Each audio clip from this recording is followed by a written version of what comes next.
त्यांनी तुम्हाला नवीन जिम्मेदारी दिलेली आहे, तुम्हाला उमेदवारी इथं घोषित केलेली आहे. तुम्ही चारही उमेदवार आता प्रचाराला लागलेले आहात. प्रभाग 9 मधून तुमचा हा प्रचार सुरू आहे. कसा तुम्ही हा समोर सुरू करणार? प्रभाग 9 मध्ये काँग्रेस पक्षाने अतिउत्तम उचित उमेदवारांची निवड करून चांगल्या उमेदवारांना उमेदवारी दिलेली आहे आणि आमचा जो कार्य सुरू होता तोच कार्य आम्हाला सतत करत राहायचं आहे. आम्ही चारही उमेदवारांचे परिवार म्हणजे एकटा मी विवेक निकोसे किंवा देवा उसरे आमचे माजी नगरसेवक यांची पत्नी आहे, रोहित यादव यांची पत्नी आहे ओबीसी महिलामधून किंवा गौतम अंबादे आमच्या आणि आमच्या परिवारातले सगळे सदस्य समाजसेवेमध्ये आधीपासून रुजू आहेत, कार्य करत आहेत. म्हणजे आमचा दुसरा कोणताच उद्योग नाही, समाजसेवा हाच एकमेव आमचं कार्य आहे. समाजापुढे कोणकोणते प्रश्न तुम्ही घेऊन चालले आहात आणि ते सोडवण्याचा तुम्ही किती प्रयत्न करणार? महानगरपालिकेच्या दृष्टिकोनातून पाहायला गेलं तर अनेक ठिकाणी गटर लाईनची समस्या आहे, नाल्याच्या दिवाली पडलेल्या आहेत, पिण्याच्या पाण्याची समस्या आहे, टॅक्स इतका वाढवून दिलेला आहे, रोडांची तुम्ही समस्या पाहिली तर रोड खराब झालेले आहेत. आणि 15 वर्षापासून महानगरपालिकेमध्ये BJPची सत्ता आहे, तेव्हा त्यांना लक्ष देता आलं नाही आणि आज प्रशासक होता त्यांनी त्याच्यापेक्षा उत्माजी करून टाकलेली आहे आणि तोही BJPच्या इशाऱ्यावर चालत होता. जनतेकडे दुर्लक्ष केलेले आहे. 15 वर्षाची भरपाई येणाऱ्या काळामध्ये काँग्रेसचे नगरसेवक जास्ती संख्येने निवडून येतील आणि त्यांच्यामुळे या नागपूर शहराचा पुन्हा एकदा विकास कसा होईल, पुन्हा रस्ते कसे चांगले होतील, पुन्हा ते एकदा टॅक्सची जे वाढवणूक वारंवार होऊन राहिली आहे त्याला कसा थांबवता येईल या सगळ्या दृष्टिकोनातून आमचे प्रयत्न राहणार आहेत. काँग्रेसने एक नारा दिलेला आहे की यंदा आम्हाला 100चा आकडा पार करायचा आहे. 100चा त्यांचा एक हे ठेवलेला आहे, तर त्या उद्देशाने तुम्ही कसं पाहता? 100चा जो नारा दिलेला आहे बहुतेक त्याच्या पलीकडेच आम्ही जाणार आहोत. कारण की जनतेचा खूप रोष आहे भाजपाची जे सत्ताधारी नेते आहेत ना त्यांच्यावरती. कारण काय, जेव्हा प्रशासक आले तर आम्ही फक्त महानगरपालिकेचे नगरसेवक नाही म्हणून ते सगळे घरी बसले, परंतु आमच्या नगरसेवक पद नसतानासुद्धा म्हणजे मी असो प्रभाग 9च्या बद्दल बोलतो मी तुम्हाला, मी नसलो तरी माजी नगरसेवक देवा उसरे यांचे परिवारचे सदस्य सकाळपासून एक नगरसेवक असल्यासारखे कार्यरत होते.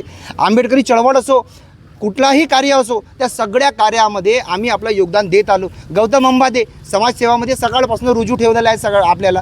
म्हणजे आमच्याकडे असे उमेदवार दिलेले आहेत जे अगोदरपासून स्वतःला एक नगराची सेवा करणारा व्यक्ती म्हणून काम करत आहेत. नगरसेवक चुनावची एक प्रक्रिया आहे, हे होऊन राहिलेली आहे, परंतु ह्या प्रक्रियेच्या आधीपासून आम्ही नगराची सेवेमध्ये लागलेले आहोत. तुम्ही आता प्रचाराला निघालेले आहेत, प्रभाग 9 मधून कसा प्रतिसाद मिळत आहे काय सांगा? माझा आता जो प्रचार आमच्या चौघांचा सुरू झालेला आहे तर तुम्ही आता सुरू झालेला एक 10 मिनटंसुद्धा झाले नाही आणि लोकांचा प्रतिसाद कशा प्रकारचे आहे हे तुम्हीसुद्धा आता बघून राहिलेले आहेत. लोक हातोहात आमची वाट बघितल्यासारखे की केव्हा काँग्रेस पक्षाचे धडाडीचे कार्यकर्ते येतात आणि आमचा आशीर्वाद घेऊन निवडणुकीमध्ये समोर जातात. कारण की याच्या आधी ज्यांना आशीर्वाद दिलेला आहे ते लोक पुन्हा पलटून आलेलेच नाही. परंतु आम्हाला आमचे पद असले किंवा नसले आम्हाला समाजसेवेमध्ये आम्ही स्वतःला कार्यरत ठेवलेलं आहे, म्हणून जनतासुद्धा आमची वाट पाहून झाली आहे की निवडणूक आली की यावेळेस आम्हाला जनतेला फक्त काँग्रेस पक्षाला आणि सगळ्या चारही उमेदवाराला निवडून देण्याची अशी भूमिका लोकांकडून आम्हाला समजायला येत आहे. तुमच्या संपूर्ण पॅनलचं काय आव्हान राहील जनतेला काय सांगा? आमच्या पॅनलच्या एकच आव्हान आहे की काँग्रेस पक्षाच्या सगळ्या उमेदवारांना निवडून द्या. कुठल्याही आधारावर दुसऱ्या आधारावर आपले मतं भटकू देऊ नका, वोट डिवायडेशन होऊ देऊ नका. आणि तसं झालं तर एकमेकांसोबत सामंजस्य नसणारे लोक असले की मग प्रभागाचा विकास करणारा खूप त्रास होतो. तो त्रास मी भोगला आहे मागच्या 9 वर्ष. एकमेव नगरसेवक आम्ही काँग्रेस पक्षातून होतो आणि 3 नगरसेवक, सामंजस्य बसवता येत नाही आणि अशा वेळेस मग कुठल्या परिसरामध्ये कुठला निधी द्यावं, कुठले कामं आपण लवकर करून घ्यायचे आहे त्याच्याकडे आपल्याला लक्ष देता येत नाही. म्हणून एकच आव्हान राहील, जनतेला एकच आव्हान आहे, आमच्या प्रभाग 9च्या चारही उमेदवारांना 4दा पंजा दाबून सेनी त्या बटणीच्या निशाण दाबल्यामुळे त्याच्यावर अंगठा छपला पाहिजे असाच बटन दाबून सेनी चारही उमेदवारांना तुम्ही काँग्रेस पक्षाच्या पंजाचे बटन दाबून प्रभाग 9 मध्ये विजय करा. हा एकच कळकळ्याचे आह्वान आणि विनंतीसुद्धा आहे.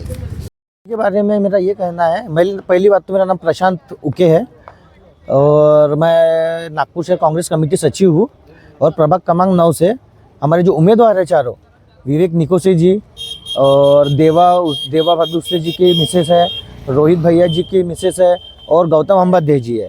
ये चारों कैंडिडेट इतने अच्छे दिए प्रभाग 9 से कि पूरी जनता को, प्रभाग 9 के संपूर्ण जनता को इन पर भरोसा है और इनके ऊपर भरोसा करके इनको वोट देंगे और अच्छे बहुत ज़्यादा यानी कम से कम लीड से चुन के आने वाले चारों कैंडिडेट दिए हैं हमको कांग्रेस पार्टी ने, हमारे अध्यक्ष विकास जी ठाकरे जी ने और यहाँ के विधायक जो है नितिन राउत जी साहब उन लोगों ने। और भैया आज हमारी रैली आज से स्टार्ट हुई है। आज से हम घर घर डोर डोर जाके प्रचार कर रहे हैं और कांग्रेस पार्टी के लिए चारों उम्मीदवारों के लिए वोट मांग रहे हैं। नमो बुद्धाय, नमस्कार, जय हिंद, सलाम वालेकुम।